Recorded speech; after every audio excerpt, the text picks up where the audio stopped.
Ankleshwar GRDC પોલીસની મોટી કાર્યવાહી, સગીરાનું અપહરણ કરનાર શખ્સ ગણતરીના કલાકોમાં ઝડપાયો. અંકલેશ્વર જીઆરડીસી પોલીસ મથકની હદમાં આવતા વિસ્તારમાંથી 14 વર્ષીય સગીરાનું લગ્નની લાલચ આપી અપહરણ કરવાના ગુનામાં પોલીસે ગણતરીના કલાકોમાં સફળતા મેળવી છે. આ ચકચારી કેસમાં પોલીસે મુખ્ય આરોપી કાસિફ અરશદ જમાલ અંસારીની ધરપકડ કરી કાયદેસરની કાર્યવાહી હાથ ધરી છે.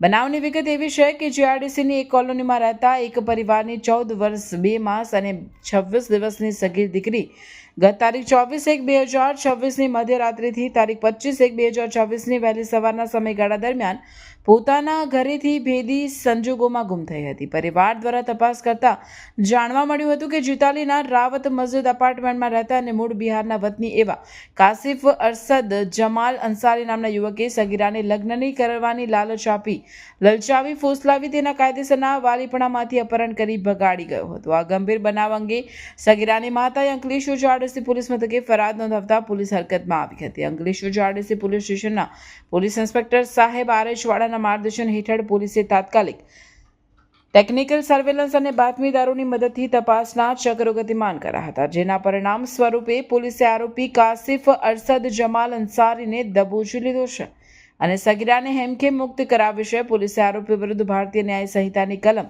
137(2) અને 87 તેમજ પોક્સો એક્ટની કડક જોગવાઈઓ હેઠળ ગુનો નોંધી જેલના સળિયા પાછળ ધકેલી દીધો છે. કાયદાકીય મર્યાદા મુજબ ભોગ બનનાર સગીરાની ઓળખ ગુપ્ત રાખી પોલીસ દ્વારા આગળની કાયદેસરની તપાસ ચલાવવામાં આવી રહી છે.